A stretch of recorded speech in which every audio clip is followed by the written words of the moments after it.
Adobe scanner से बनाती है पीडीएफ।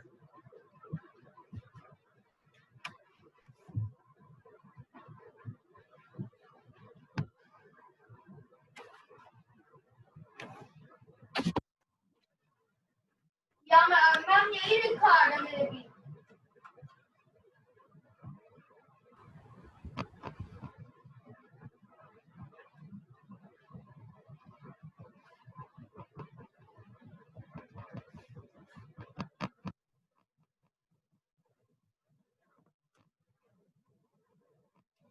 साउंड क्लियर है बेटा आपको? Yes ma'am. बेटा कोई क्वेश्चन है तो पूछो, एक्सपर्ट ओपिनियन का कोई क्वेश्चन है तो पूछो आप। Excuse ma'am. हाँ बोलो बेटा। मैम क्वेश्चन है उसका रेलेवेंसी ऑफ एक्सपर्ट का एक। बोलो क्वेश्चन बोलो।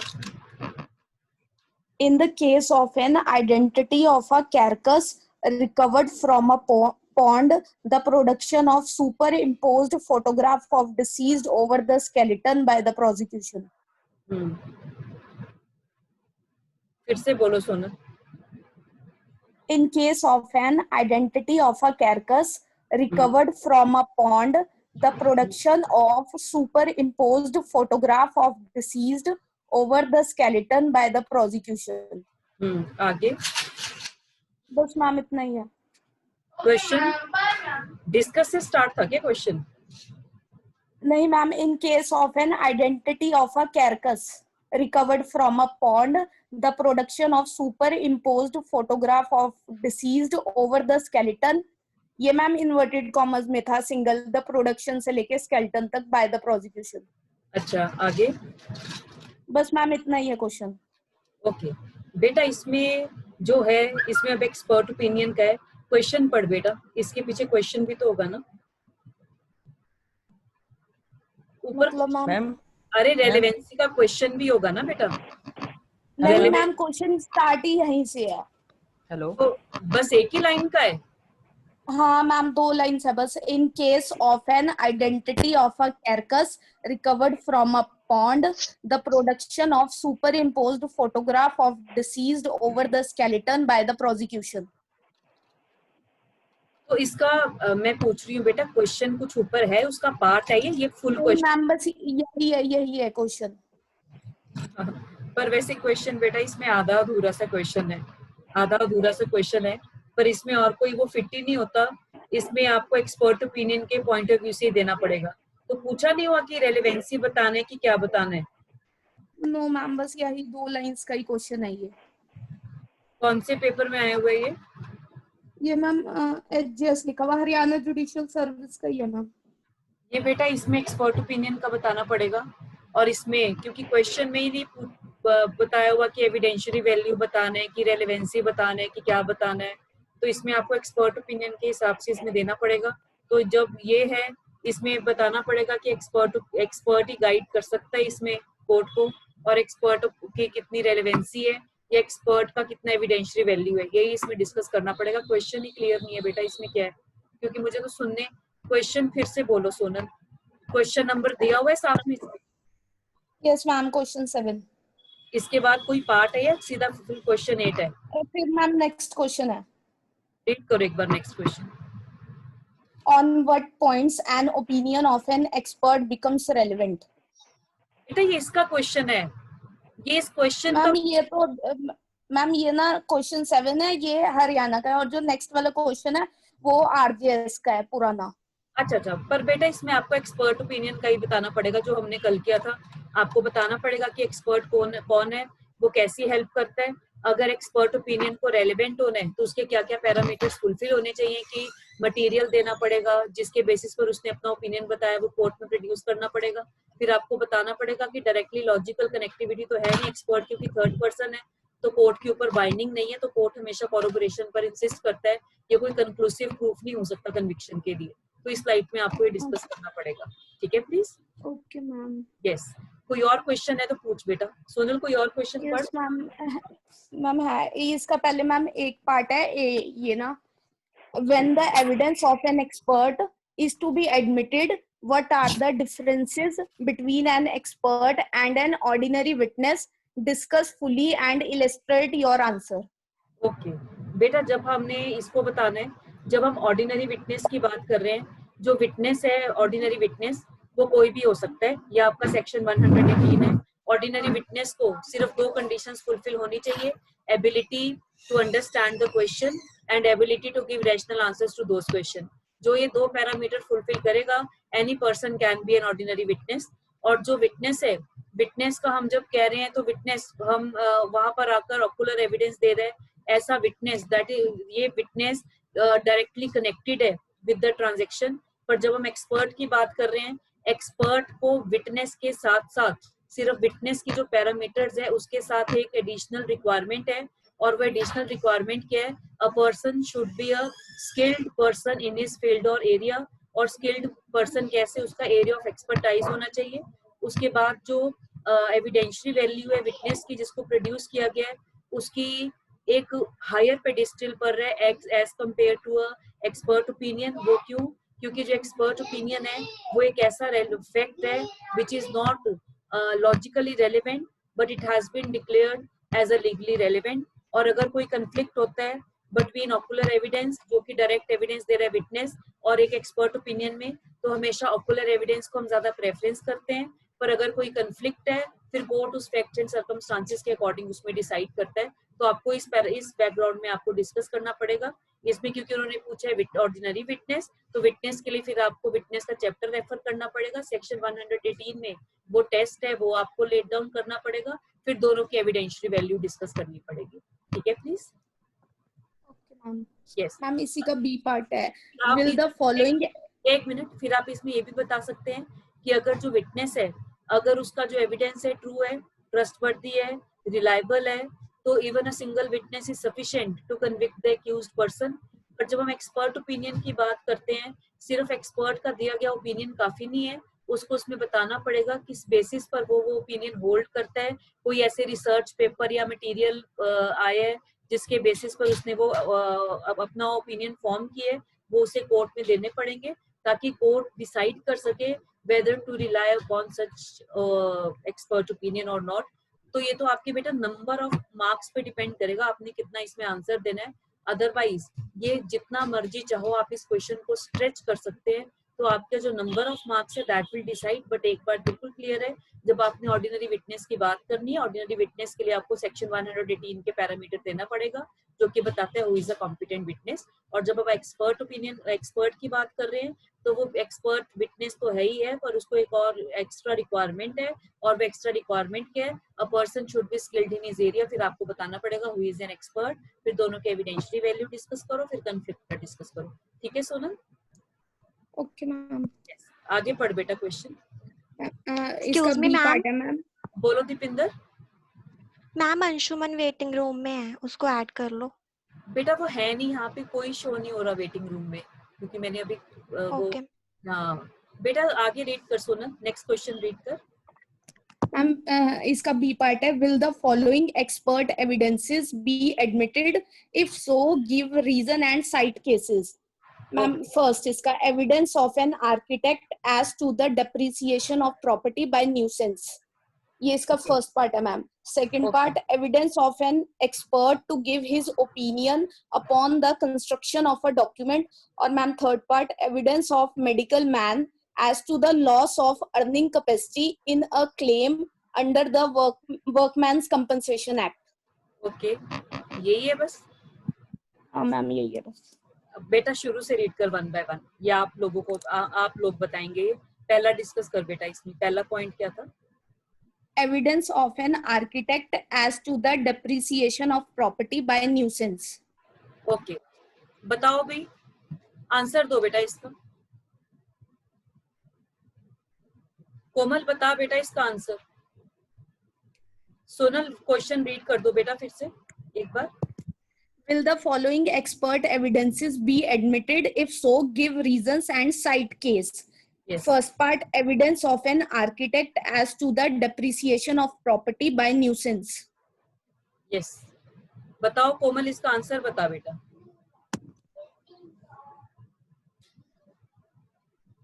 मैम मेरे इधर इंटरनेट प्रॉब्लम है, मुझे आवाज क्वेश्चन क्लियर नहीं हो रहे हैं, बहुत आसान काव्या रुक रुक बताओ। के आ रहा है। काव्या बता बेटा, इसका आंसर बता, इसका आंसर बता। मैम आई थिंक उसका एडमिसिबल होगा क्योंकि आर्किटेक्चर ने स्पेशल स्किल और नॉलेज एक्वायर करी हुई है किससे रिलेटेड उस फील्ड में, तो उसका ओपिनियन एडमिसिबल होगा। सोनल, ओपिनियन किससे रिलेटेड? आर्किटेक्चर। ओके सोनल, आप एक बार बताना ओपिनियन किससे रिलेटेड चाहिए क्वेश्चन में? Ma'am depreciation of property by nuisance. Nuisance, depreciation of property by nuisance. हाँ जी, what is the expertise of the architecture? Building a structurally strong building. Designing और yes, designing and programming of the building.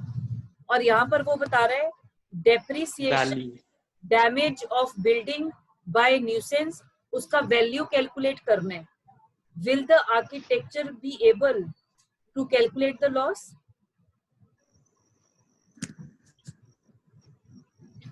Deepinder बता बेटा इसका answer. Deepinder yes ma'am. बता बेटा इसका answer बता। आंसर क्या बताना, हम तो डिस्कस कर रहे हैं, हम कौन सा एग्जामिनेशन कंडक्ट कर रहे हैं। आपके अकॉर्डिंग क्या आर्किटेक्चर का जो ओपिनियन है वो रेलेवेंट होगा या नहीं होगा?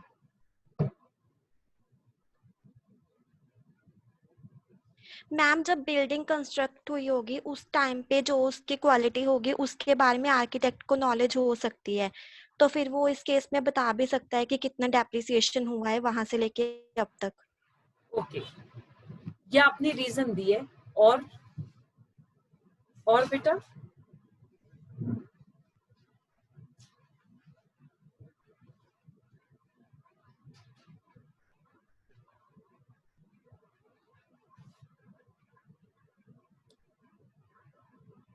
और रीजंस बेटा, इतना रीजन तो काफी नहीं है।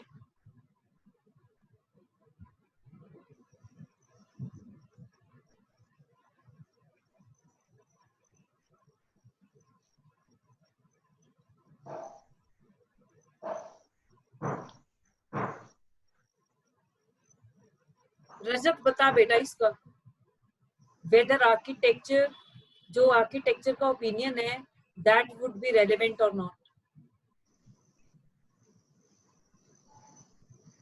तो वो तो अकाउंट्स डिपार्टमेंट का होना चाहिए मैम। ओके, आपने क्यों कहा बेटा अकाउंट्स डिपार्टमेंट का? मैम डेप्रिसिएशन तो वही कैलकुलेट करेंगे मैम, वो तो फिक्स होती है ना मैम, जैसे 10% लगेंगे 15%, हम वैसे तो कोई देख नहीं रहे कि नहीं, तो फिर लॉस कैसे कैलकुलेट होगा, डैमेजेस? मैम प्रॉपर्टी डीलर्स का जैसे होते हैं वो नहीं डिसाइड करेंगे डैमेजेस और लॉसेस को? नहीं बेटा, प्रॉपर्टी डीलर्स तो जो है हमेशा वो अपर हैंड पे ही दिखाएंगे। अगर उनकी प्रॉपर्टी है तो प्रॉपर्टी डीलर नहीं, हम तो जो उस टाइम पर जो रेट प्रिवेल कर रहा होता है ना उसके अकॉर्डिंग हम डैमेजेस को देखते हैं। अब जैसे for income example, tax yes, अब कैसे उसमें वो होता है, अब रियल केसेस कैसे होते हैं ताकि आपको आंसर करने में हेल्प मिले। अब फॉर एग्जाम्पल एक बिल्डिंग कंस्ट्रक्ट हो गई है और जो गवर्नमेंट है, अब उसका हमने एप्रोप्रिएट कॉस्ट एस्टिमेट करना है क्योंकि पार्टनर्स के बीच में डिस्प्यूट हो गया। तो कैसे उसका कॉस्ट एस्टिमेट होगा? क्योंकि जिसके पास पोजेशन है वो कह रहा है जी बहुत हाई वैल्यू है, जिसके पास नहीं है वो कह रहा है कम वैल्यू है, तो हमें कुछ ना कुछ इसमें एप्रोप्रिएशन में कुछ होना चाहिए। तो कोर्ट किसी पे रिलाई नहीं करता ऐसे। वो क्या होता है, इनका एक अपना मेथड होता है। एक एक्सपर्ट आदमी जो इस फील्ड का है वो जाकर उसका जो पर हेक्टेयर का रेट वो माप लेते हैं और वो मल्टीप्लाई कर देते हैं जितनी भी उसकी बिल्डिंग वगैरह होती है, या फिर जो एक उसमें 1 हेक्टेयर में कितना सामान रिक्वायर्ड है उसको वो मल्टीप्लाई कर देते हैं, जितनी स्टोरीज हैं, जितनी लेंथ ब्रेड्थ है, उसके अकॉर्डिंग वो इसको देखते हैं। जब इसमें बात की है, यस, जब आपने इसको आंसर करना है, रजत आपका बिल्कुल इसमें सही है, सिर्फ आर्किटेक्ट होना काफी नहीं है, क्योंकि आर्किटेक्ट बताता है regarding planning and designing of the structure of the building. उसके बाद जब हमने लॉस और डैमेज को इवेलुएट करना है, सिर्फ आर्किटेक्ट का होना काफी नहीं है, तो इस एरिया में जो और स्पेशलाइज्ड लोग हैं उसकी उन्हें ओपिनियन लेना पड़ेगा अगर आपने एक्सपर्ट ओपिनियन को वैलिड करना है। यस, पर जो आर्किटेक्चर है उसका ओपिनियन किस पॉइंट के लिए रेलेवेंट होगा, because he is integral to the process of the construction, जो उसने डिजाइनिंग की है। तो जब जो अप्रोप्रिएट वो हैं पर्सन्स हैं, जब वो इसका लॉस या डैमेज मेजर करेंगे तो वो ये असिस्ट कर सकता है कि इसको बनाने में कितनी लागत आई थी और इस न्यूसेंस से कितना नुकसान हुए। He could tell the original position कि उस टाइम पर कितना आया था। उसके बाद जो भी अकाउंट से है जो कि स्पेशली उसमें डील करते हैं तो वो रेलेवेंट होगा। सिर्फ आर्किटेक्चर का opinion that is not conclusive and that will not assist court to the full extent. और इसका रीजन क्या है, जो आर्किटेक्चर है, आर्किटेक्चर का जो जॉब है that is mainly the designing and programming of the building. हाँ जी, जब आपने बिल्डिंग कंस्ट्रक्ट करवाते हैं, आर्किटेक्चर का जॉब कहाँ तक होता है? पहले तो वो मैप बनाता है घर का, फिर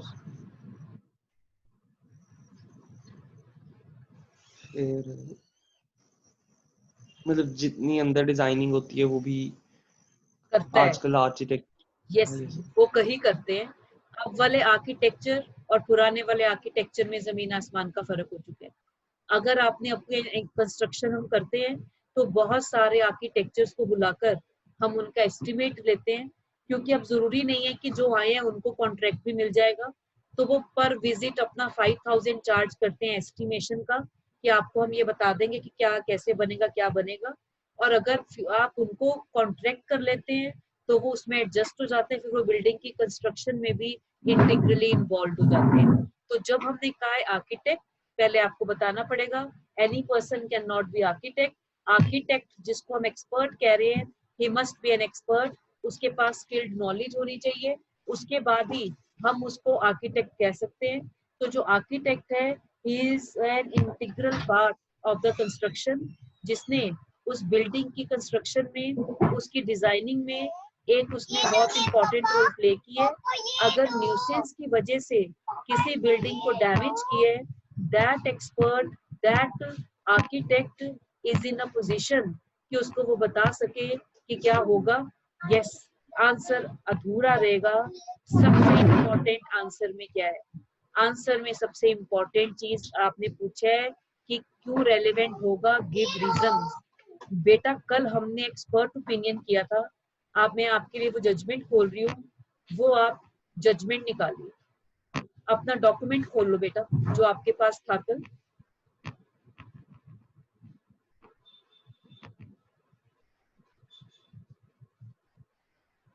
जजमेंट की जरूरत नहीं है, मैंने आपको सेंड किया हुआ है इमेज।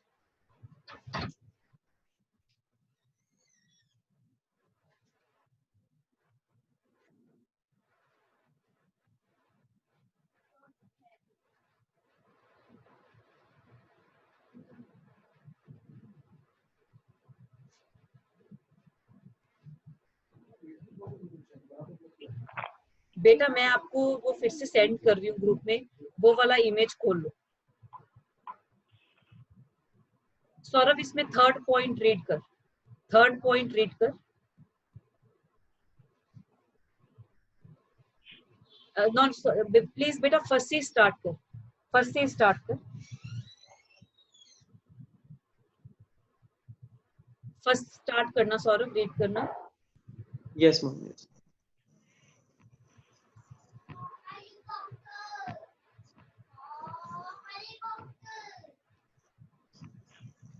रीड कर बेटा। The essential principle governing expert evidence is that the expert is not only to अब provide बेटा reasons to जब support. जब आपने क्वेश्चन को अटेम्प्ट करना है, क्वेश्चन को अटेम्प्ट करने में आपने जब पॉइंट्स देने हैं उसके साथ आपको उस केस को भी कोरिलेट करना पड़ेगा. फर्स्ट पॉइंट रीड कर बेटा. The reasons to support his The expert is not only to provide reasons to support his opinion, but the result should be directly demonstrable. If the report of an expert is slipshod, inadequate or cryptic, and the information of similarities or dissimilarities is not available in his report, and is evidence in the case, then his opinion is of no use. Fourth, read kar beta, fourth.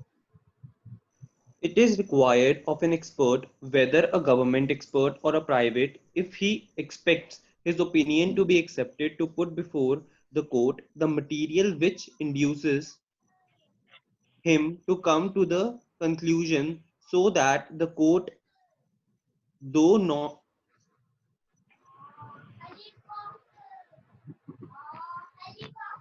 to come to the conclusion that the court, though not an expert, may form its own judgment on the material.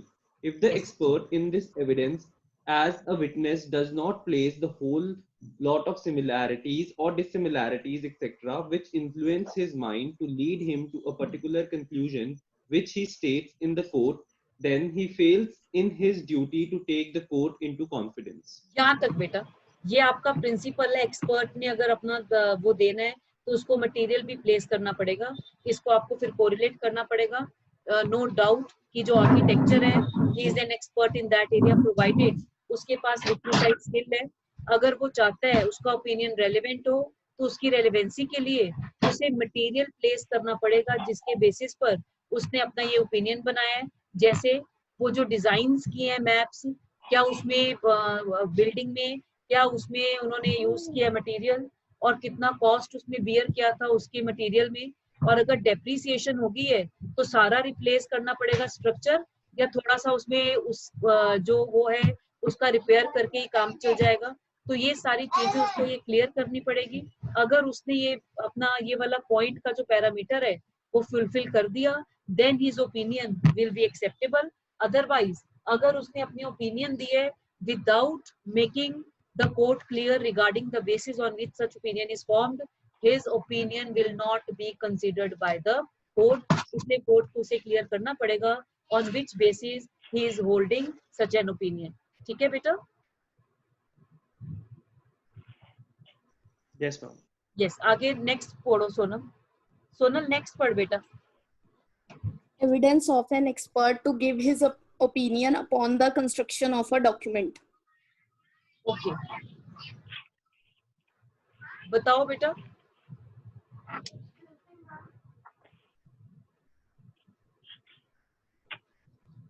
Ma'am इसमें hand writing experts आ सकते हैं. बेटा construction ये document बनाना कैसे है? Construction of document के लिए पूछा है ना उन्होंने. मैम इसका जो आंसर हो सकता है. यस शेफाली बोल बेटा. मैम इसमें रजिस्ट्रार्स का ओपिनियन हो सकता है क्योंकि मैम यहाँ पे डॉक्यूमेंट मेंशन नहीं करा हुआ. बिल्कुल सो ठीक आई है. प्रिज्यूम सम बिल्कुल गवर्नमेंट डॉक्यूमेंट. बिल्कुल बिल्कुल. और वैसे भी अब जैसे आपने देखा होगा कोर्ट के बाहर नोटरीज बैठे होते हैं या जो एफिडेविट्स बनाते हैं उसका एक पर्टिकुलर फॉर्मेट होता है. तो जो उस एरिया में एक्सपर्टाइज कर रहा है या जिसको उस एरिया की नॉलेज है, और सिर्फ नॉलेज काफी नहीं है, ही मस्ट हैव लाइसेंस या he must have that skill, तो उसका जो ओपिनियन है दैट वुड बी रेलेवेंट अगर कंस्ट्रक्शन ऑफ डॉक्यूमेंट्स की हम बात कर रहे हैं. ठीक है बेटा? अब फॉर एग्जाम्पल अगर किसी ने, क्योंकि अब इसमें डॉक्यूमेंट नहीं क्लियर कि डॉक्यूमेंट कैसा होना चाहिए, अब किसी ने अगर अपना प्लेट बनाना है तो क्या एक आम आदमी अपनी प्लेट खुद बना लेगा? No ma'am. किसका चाहिए होगा ओपिनियन? एडवोकेट का. एडवोकेट का. अब या फिर अब हमने कहा है कि मेडिकल सर्टिफिकेट बनाना है, तो क्या हम अपना मेडिकल सर्टिफिकेट खुद बना लेते हैं? No ma'am. कौन बनाएगा? डॉक्टर. डॉक्टर. तो इसका मतलब जो डॉक्यूमेंट का जो सब्जेक्ट मैटर है वो डिसाइड करता है कि उसका जो कौन इसमें एक्सपर्ट है जो उसके कंस्ट्रक्शन से रिलेटेड ओपिनियन दे सकता है। तो जब हमने कहा है, अब फॉर एग्जांपल अब विल है, किसी ने विल बनानी है, हाउ विल इज कंस्ट्रक्टेड, हाँ जी, कौन से लॉ की मदद लेनी पड़ेगी?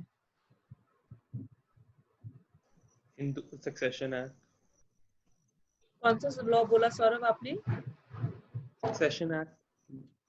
इंडियन सक्सेशन एक्ट, हिंदू नहीं, इन विल्स इंडियन सक्सेशन एक्ट में। इंडियन।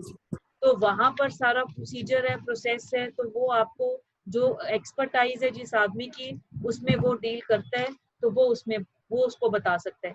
अब आपने प्रॉपर्टी रजिस्ट्री करानी है और आपने रजिस्ट्रेशन के लिए अपने डॉक्यूमेंट्स तैयार करवाने हैं, तो कौन करेगा तैयार? लॉयर?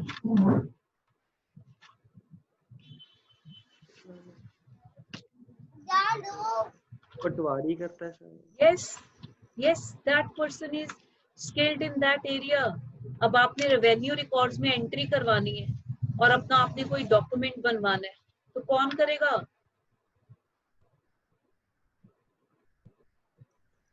पटवारी करता है। यस, तो मतलब इसका मतलब जो एक्सपर्टाइज है, क्योंकि बेटा ये क्वेश्चन बहुत वेग है, इसमें कंस्ट्रक्शन ऑफ डॉक्यूमेंट की तो बात की, पर ये नहीं बात की नेचर ऑफ डॉक्यूमेंट क्या है, तो आपको आंसर उस हिसाब से देना पड़ेगा।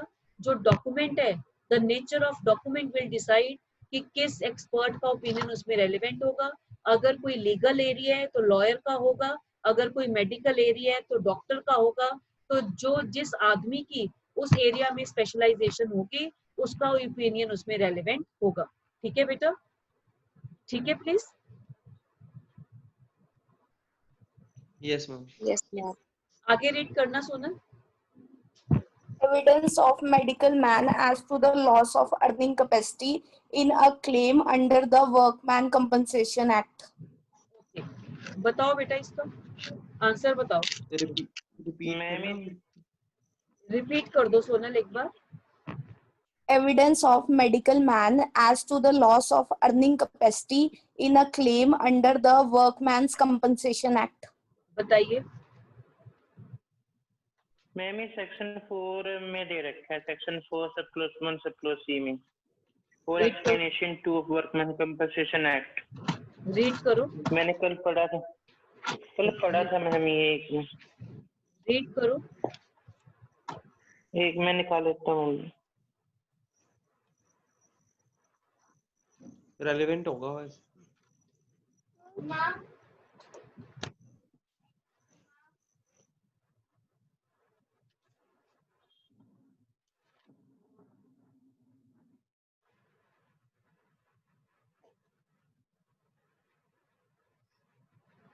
सोनल नेक्स्ट है इतना?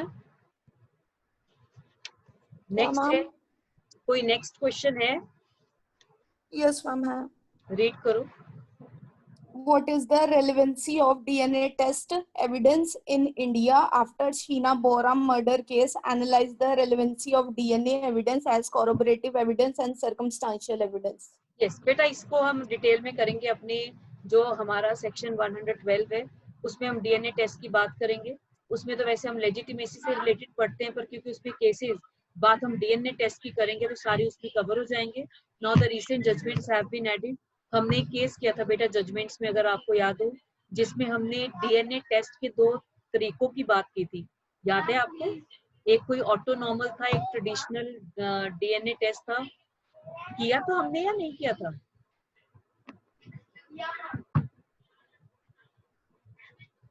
यस मैम, कुछ किया था, याद है, यूट्यूब पे किया था। यस, वो हमने डीएनए टेस्ट का उसमें किया था कि कौन सा रेलेवेंट है और कौन सा उसमें डीएनए टेस्ट होल्ड करना है। बिकॉज वो कह रहे थे कि अब टेक्निक प्रोग्रेस कर गई है तो ये प्रोग्रेसिव होना चाहिए। तो उसमें दिखाया गया था जो टेस्ट पहले हो रहा है दैट इज 100% एक्यूरेट और एक भी रिपोर्ट उसमें गलत नहीं आई है।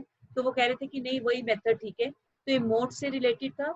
तो अब इसमें नई जजमेंट्स आ चुकी है बेटा। आपका ये क्वेश्चन 112 के साथ हम अलग से कवर करेंगे, because DNA is a full fledge question, a separate area जो आपके हिंदू लॉ में भी फॉल कर जाता है और आपके एविडेंस एक्ट में भी फॉल कर जाता है। तो वो फिर आपको हम इसमें जब 112 करेंगे उसके साथ फिर हम इसको डील करेंगे, ठीक है प्लीज, ठीक है प्लीज। Yes, ma'am. यस, आगे रीड करो सोनल, आगे रीड कर।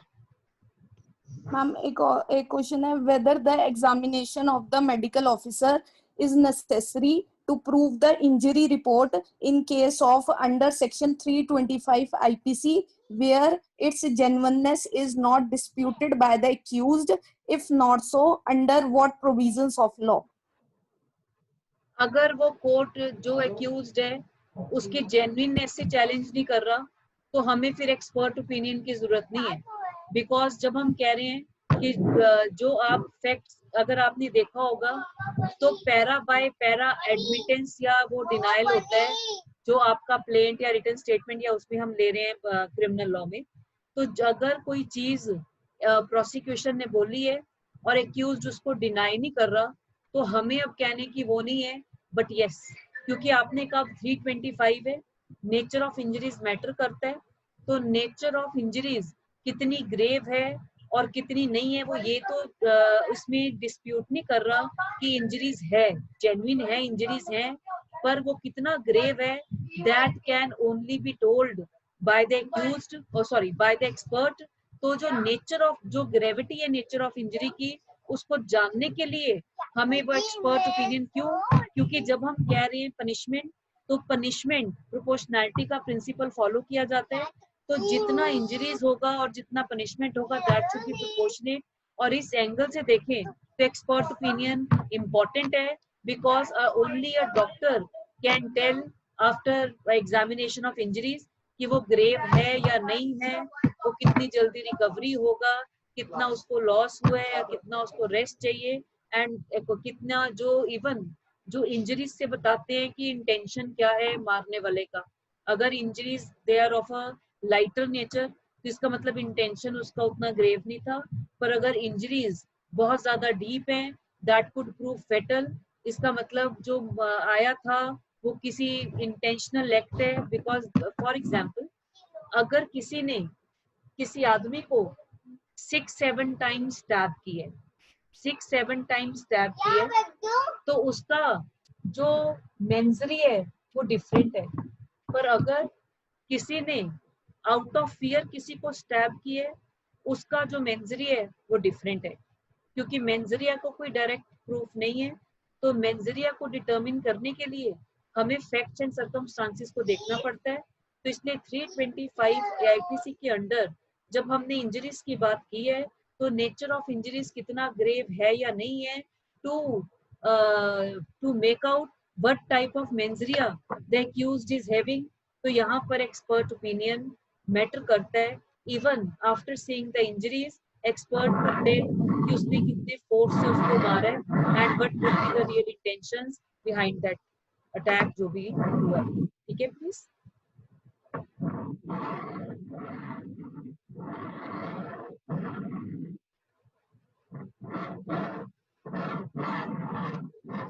सुल्तान रीड करो बेटा, आप इंडस्ट्रियल डिस्प्यूट कह रहे थे, रीड करो इंडस्ट्रियल डिस्प्यूट का वो प्रोविजन।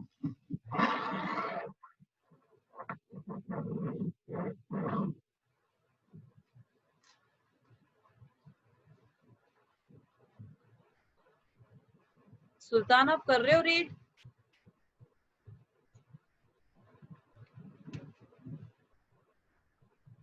आगे क्वेश्चन पढ़ बेटा, सोनल आगे क्वेश्चन पढ़। In a case, the date of birth of the accused is in question. Whether this matter may be referred to a radiologist as an expert under Section 45 of Indian Evidence Act, give reason. हाँ जी, radiologist. हाँ जी, who is an radiologist? कौन होता है radiologist?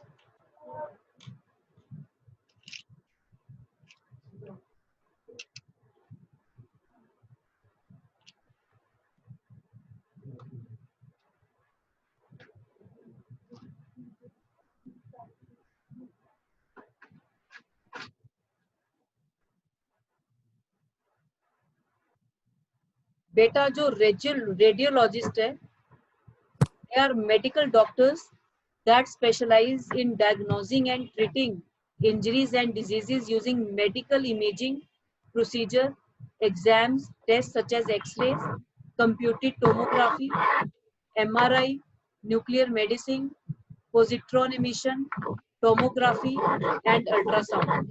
तो जब हम radiologist की बात कर रहे हैं, रेडियोलॉजिस्ट से डेट ऑफ बर्थ,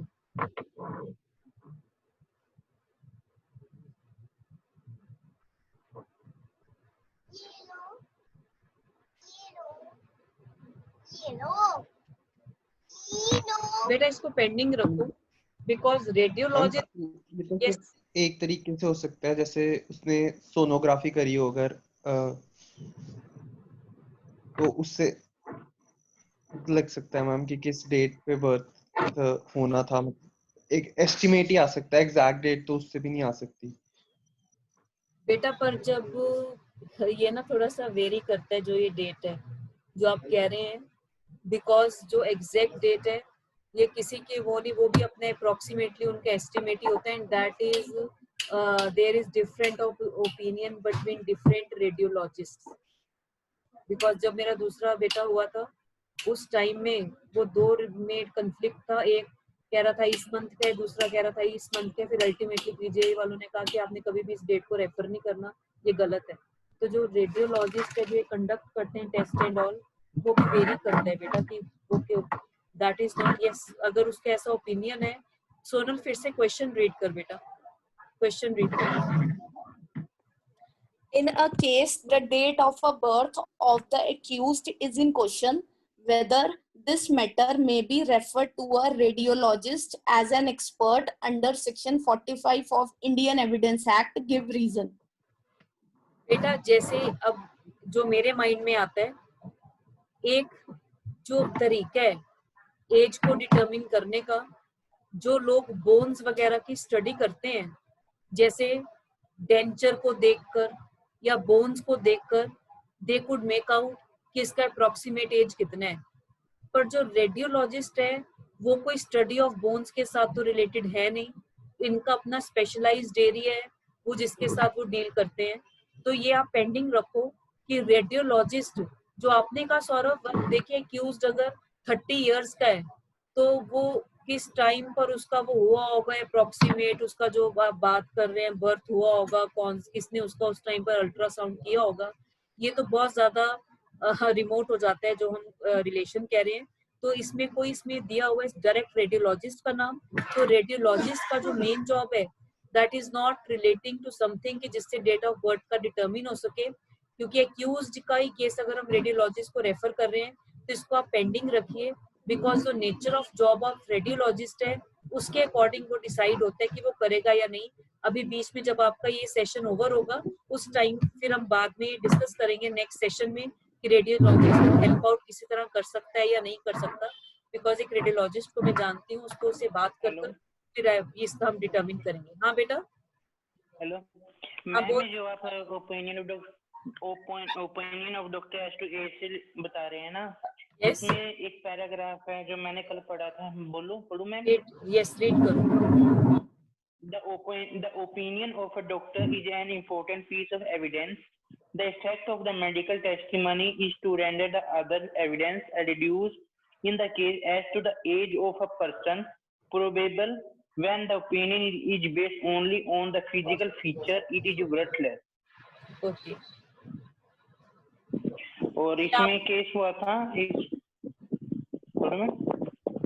पढ़ो ये जो बेटा आप सुल्तान रीड कर रहे हो ना जिस सोर्स से, इस वाले पेज की इमेज क्लिक कर ना ग्रुप में सेंड कर देना बेटा, ताकि सब एक बार रीड कर ले।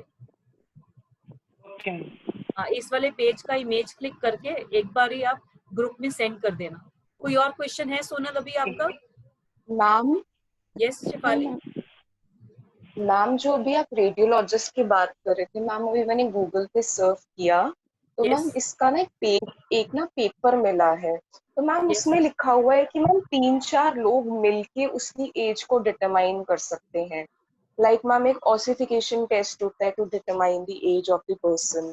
मैम उसमें मैम रेडियोलॉजिस्ट का भी नाम है कि अगर आप बोन्स की एक्सरे कर लेते हो तो बोन्स की एक्सरे से, ऑसिफिकेशन टेस्ट से, डेंटल जो टेस्ट होता है, एंड मैम एक और एक्सपर्ट का नाम लिखा है। तो 3-4 एक्सपर्ट के ओपिनियन के बाद आप किसी की एज को वो कर सकते हो, बता सकते हो कि किसके आसपास एज रही होगी। ओके, पर इसमें बेटा ये आ जाता है, इन्होंने सिर्फ रेडियोलॉजिस्ट का नाम लिखा है, तो मेरे माइंड में भी ये आ रहा था या तो बोन्स की स्टडी हो या फिर डेंचर जो स्टडी करता हो उसका